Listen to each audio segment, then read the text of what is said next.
Hey Hakim, good morning. Good How you morning. doing? So, can you introduce yourself for the audience?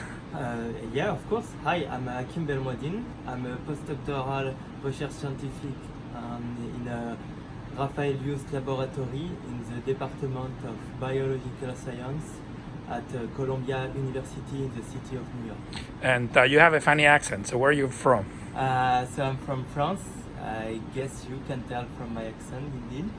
And yeah, I come from a little city called Annecy in the middle of French Alps. And how did you end up in New York from France? I end up in New York because I'm really passionate about neuroscience. I used to do a lot of optic, and like 5 years ago, I discovered what optogenetic is, and from this moment, I decide to dedicate all my skills and my time to do neuroscience and neurophotonics.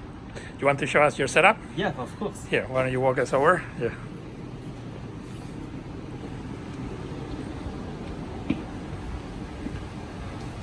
After you. Right, there we go. So, this is Hakim's setup. So, what do you have here on the table? Okay, so here I'm going to introduce you with our two-color, two-photon holographic microscope. So basically, at the core of it, you have two lasers. So laser, two femtosecond laser. So first one, this big one is a femtosecond laser that you can tune the wavelength. So we set the wavelength at 920 nanometer to image a green fluorescent protein. And the second laser that we set, that is not tunable and is set at wavelength of 1064 nanometer, Yep. and that is used to image red fluorescent protein. So, what happens to the light of both? So both the laser are built in a similar, both the laser pathway are built in a similar manner. First, you have an electro-optic modulator that modulates the power of the laser automatically. Also known as focal cells? Focal cells, For the experts, all right. For the experts. Yeah. And after that, you have what you call a half wavelength. That's for setting the polarization of the light in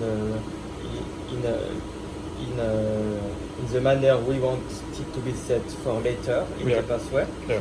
Then after you have a telescope or a beam expander to expand the beam. And then up. Yeah. So that's for the first stage of the microscope. So Yeah. And the second laser is doing the same thing. exactly. So And going but through this other the telescope telescope exactly, over here. and going up to the second stage. So what's going on this second floor? Second floor is the holographic part of the Alright. microscope. So basically, you have two SLM, each for Okay, this is the SLM. yeah, Let me the just first display it. SLM that is dedicated to the red pathway, Yeah. and the green SLM that is dedicated to the green pathway, or green channel. So after the SLM, we have again another telescope that is used to reduce the size of the beam to match it with the size of the resonance scanner. All right, let's look at them. Yeah. Yeah, so yeah, you have the resonance scanner here, and it's also to conjugate both the SLM with the resonance scanner. Then this means that the image of the SLM is transported to the resonance scanner for the both laser on the both laser pathway. Then the both laser pathway are combined on the resonance scanner, and they are both relayed through a complex relay lens that transport the image of the resonance scanner to the Galvo scanner. All right. Well, So you want to that's fine. Yeah, no, that's good. the Galvo scanner is here. Yeah. Then the image is transported to the objective that That's I- missing. that I'm gonna put it. All right, so this here comes our objective. Yeah. So which objective is this? So it's 25x 1.05 NA objective Okay. from Olympus. A serious objective. Yeah, very serious. That is special objective to do two photon microscopy. Okay. It's custom made for infrared laser and two photon microscopy.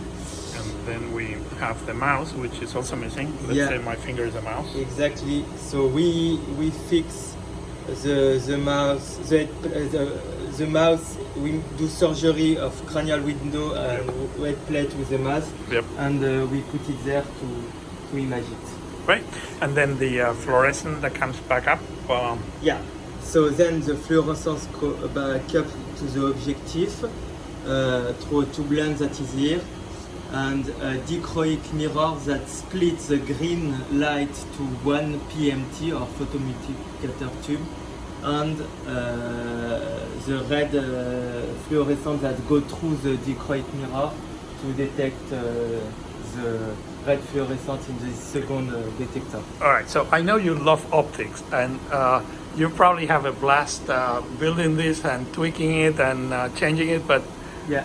why do you do this? Besides the fact that you like playing around Yeah. with optics, so what's the whole purpose of doing this? So the whole purpose of doing this is to better understand how the primary sensory cortex works and how information is integrated in the cortex.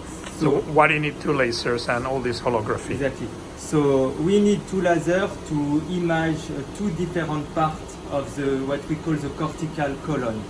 The cortex is split in layers, and we use the green pathway, the green laser to image the upper layer of the cortex, and the red laser or the red laser pathway to image the deeper layer of the cortical column. So you think you can image the activity of every neuron in a cortical column? That's my goal. All One right. day, I hope that I will be able to do that one day for sure. That's the